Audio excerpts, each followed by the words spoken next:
नमस्कार, ये आकाशवाणी पटना है। अब आप राकेश कुमार सिंह से प्रादेशिक समाचार सुनिए। पहले मुख्य समाचार। केंद्र सरकार ने मनरेगा के मजदूरों को बकाया भुगतान के लिए 2100 करोड़ रुपए से अधिक की राशि जारी की। वक्फ संशोधन कानून के विरोध में किशनगंज से जदयू के जिलाध्यक्ष और पूर्व विधायक मुजाहिद आलम ने अपने समर्थकों के साथ पार्टी से इस्तीफा दिया। भाजपा वक्फ संशोधन कानून के फायदों को लेकर 5 मई तक अभियान चलाएगी। विभिन्न प्रखंडों में लोगों से सीधा संवाद किया जाएगा। और रेलवे ने मधुबनी से पटना के बीच नमो भारत एक्सप्रेस ट्रेन के परिचालन को मंजूरी दी। सहरसा से मुंबई के बीच अमृत भारत एक्सप्रेस भी चलेगी। अब समाचार विस्तार से। मनरेगा के तहत मजदूरों के बकाया भुगतान के लिए केंद्र सरकार ने बिहार के लिए 2100 करोड़ रुपए से अधिक की राशि जारी की है। उप मुख्यमंत्री सम्राट चौधरी ने बताया कि इससे 12 लाख से अधिक मजदूरों के बकाया राशि का भुगतान हो सकेगा। राशि के अभाव में पिछले वर्ष 27 दिसंबर से मजदूरों को भुगतान बंद था। इस राशि में से अनुसूचित जाति और अनुसूचित जनजाति वर्ग के श्रमिकों के लिए 450 करोड़ रुपए से अधिक का भुगतान होगा। वहीं अन्य वर्ग के श्रमिकों के लिए लगभग 1600 करोड़ रुपए की मजदूरी का भुगतान किया जाएगा। श्री चौधरी ने इसे 24 अप्रैल को प्रधानमंत्री की बिहार यात्रा से पहले एक बड़ी सौगात बताया है। सूचना और प्रसारण मंत्री अश्विनी वैष्णव ने कहा है कि मीडिया के लिए विषय वस्तु तैयार करने वाले लोगों और उनकी अर्थव्यवस्था में आमूलचूल बदलाव हो रहा है। World audio visual and entertainment summit WAVES से पहले श्री वैष्णव ने नई दिल्ली में एक संवाददाता सम्मेलन में कहा कि प्रौद्योगिकी के साथ पुराना मॉडल नए मॉडल को रास्ता दे रहा है और नए अवसरों के साथ साथ चुनौतियां भी पेश कर रहा है। उन्होंने कहा कि वेब्स विश्व स्तर पर विषय वस्तु तैयार करने वालों, खरीदारों और बाजार के लिए एक संपर्क के रूप में उभर रहा है। वक्फ संशोधन कानून के विरोध में जनता दल यूनाइटेड के किशनगंज के जिलाध्यक्ष और पूर्व विधायक मास्टर मुजाहिद आलम ने पार्टी की प्राथमिक सदस्यता से इस्तीफा दे दिया है। कल उन्होंने संवाददाताओं से कहा कि वक्फ कानून पर वे जनता दल यूनाइटेड के रुख से सहमत नहीं हैं। उन्होंने कहा कि पार्टी को इसका समर्थन नहीं करना चाहिए था। मुजाहिद आलम पिछली बार लोकसभा चुनाव में जनता दल यूनाइटेड के उम्मीदवार थे। वे पिछले 15 वर्षों से पार्टी से जुड़े हुए थे। भाजपा वक्फ संशोधन कानून के फायदों को लेकर 5 मई तक प्रदेश में अभियान चलाएगी। इसके तहत विभिन्न प्रखंडों में लोगों से सीधा संवाद किया जाएगा। पार्टी के प्रदेश अध्यक्ष डॉक्टर दिलीप जायसवाल ने कहा कि वक्फ को लेकर विपक्ष लोगों को भ्रमित कर रहा है। कि जानते हैं कि एनडीए सरकार के द्वारा वक्फ सुधार और वक्फ संशोधन कानून लाया गया और विपक्षी पार्टियों के द्वारा अलग अलग भ्रांतियां फैलाने का प्रयास किया जा रहा है और इसको धर्म के आधार पर बांटने का प्रयास किया जा रहा है। पार्टी के अल्पसंख्यक मोर्चा के राष्ट्रीय अध्यक्ष जमाल सिद्दीकी ने कल पटना में कहा कि वक्फ कानून इस्लाम के विरुद्ध नहीं है। उन्होंने कहा कि यह धार्मिक नहीं बल्कि संपत्ति से जुड़ा मामला है और सरकार ने पारदर्शिता के लिए यह कानून बनाया है। इससे गरीब और पिछड़े मुसलमानों को फायदा होगा।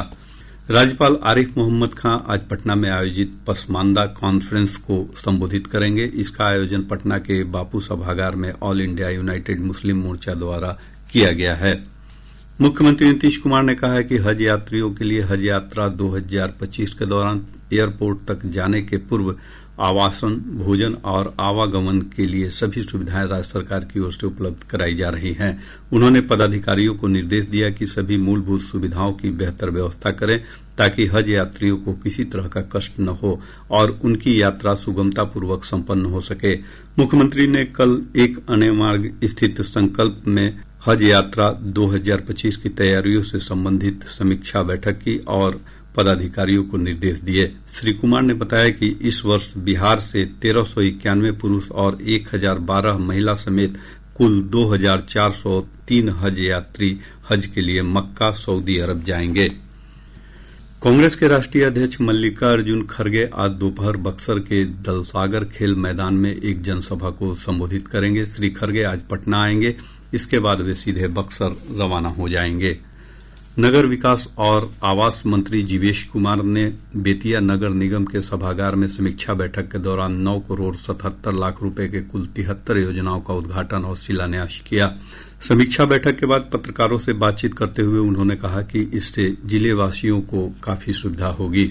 नगर निगम की लगभग 73 योजनाओं का उद्घाटन और शिलान्यास करने का काम माननीय सांसद जी, महापौर, उप महापौर के साथ मिलकर हमने किया और उसकी राशि लगभग 9 करोड़ 77 लाख की राशि का जो नागरिक सुविधा है वो आज जनता को समर्पित किया गया। आज उसको बहाल किया गया शिलान्यास और उद्घाटन के माध्यम से। नगर विकास मंत्री ने कहा कि बेतिया में जल जमाव की समस्या के समाधान के लिए कई कार्य किए जा रहे हैं। यह बेतिया के लिए आने वाले दिनों में जो जल जमाव है उससे निजात दिलाने वाली योजना है और आज हमने कठोरता के साथ अधिकारियों को निर्देशित किया है। ये ससमय इस योजना को हम लोग अगले साल फरवरी में खत्म करेंगे।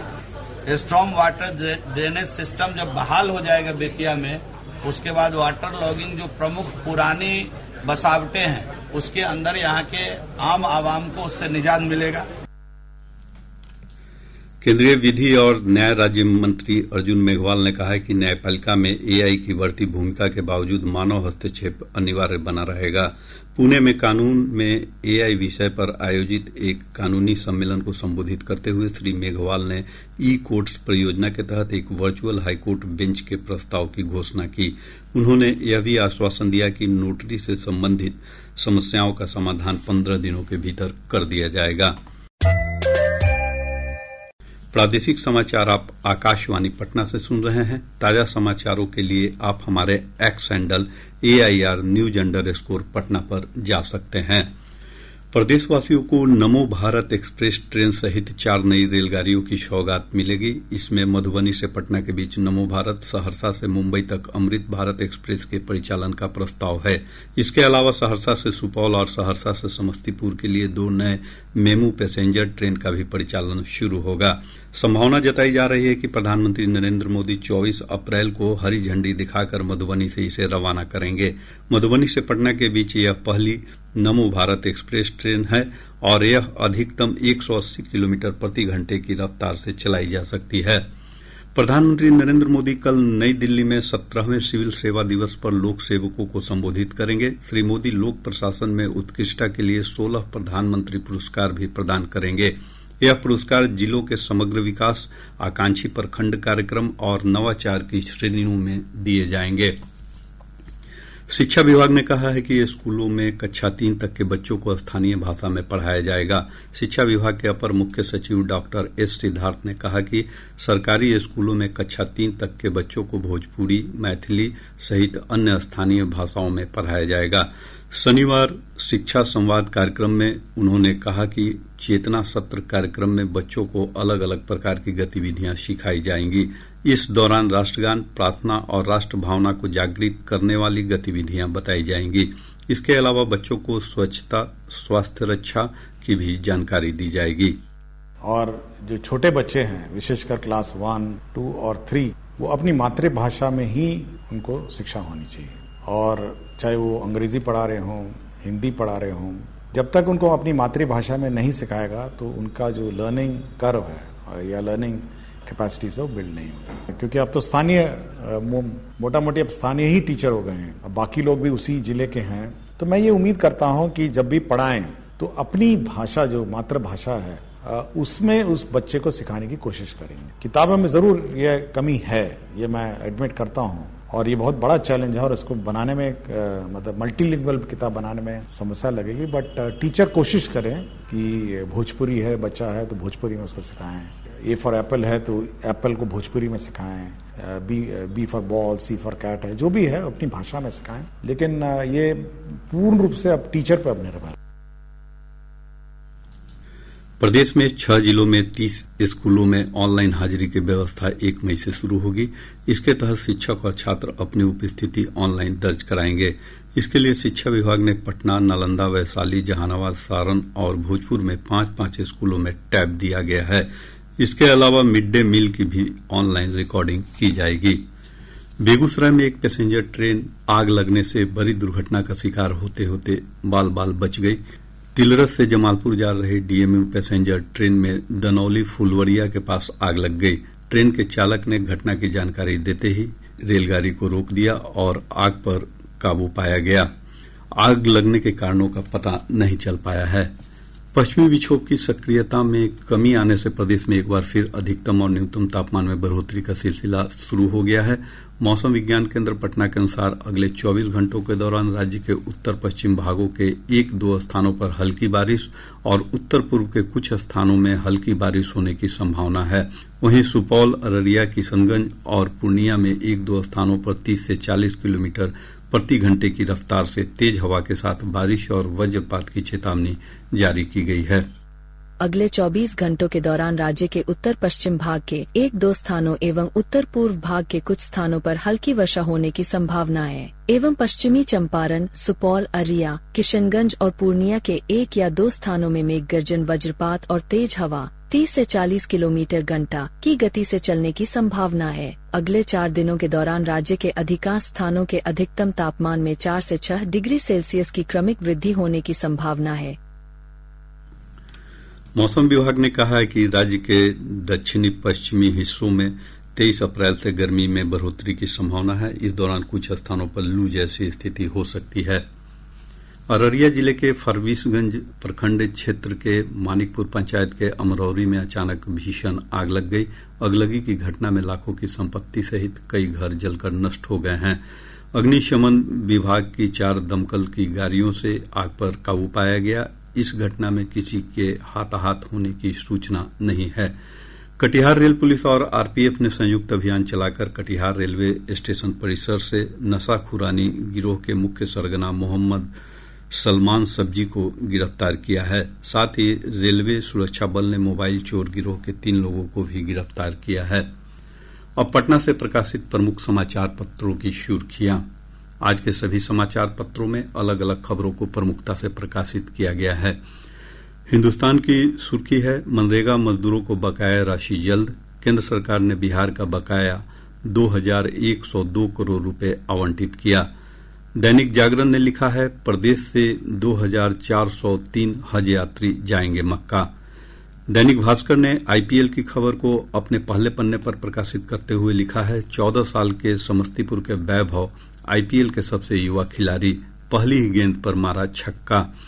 प्रभात खबर ने जेईई मेंस की खबर को प्रमुखता से प्रकाशित किया है। अखबार लिखता है, बेगूसराय के हर्ष को 100%, मधुबनी के अब्दुल्ला बने स्टेट टॉपर। राष्ट्रीय सहारा ने विशेष स्टोरी प्रकाशित करते हुए लिखा है, सियाचिन ग्लेशियर में तैनात सैनिक वीर अब मोबाइल नेटवर्क में। दैनिक आज लिखता है, पटना में रात 10 बजे के बाद नहीं चलेगा बैंड बाजा बारात। और अब अंत में मुख्य समाचार एक बार फिर। केंद्र सरकार ने मनरेगा के मजदूरों को बकाया भुगतान के लिए 2100 करोड़ रुपए से अधिक की राशि जारी की। वक्फ संशोधन कानून के विरोध में किशनगंज से जदयू के जिलाध्यक्ष और पूर्व विधायक मुजाहिद आलम ने अपने समर्थकों के साथ पार्टी से इस्तीफा दिया। भाजपा वक्फ संशोधन कानून के फायदों को लेकर 5 मई तक अभियान चलाएगी। विभिन्न प्रखंडों में लोगों से सीधा संवाद किया जाएगा। और रेलवे ने मधुबनी से पटना के बीच नमो भारत एक्सप्रेस ट्रेन के परिचालन को मंजूरी दी। सहरसा से मुंबई के बीच अमृत भारत एक्सप्रेस भी चलेगी। इसके साथ ही आकाशवाणी पटना से प्रसारित प्रादेशिक समाचार का ये अंक समाप्त हुआ। आकाशवाणी पटना से अगला समाचार बुलेटिन दोपहर 2 बजे प्रसारित किया जाएगा। नमस्कार।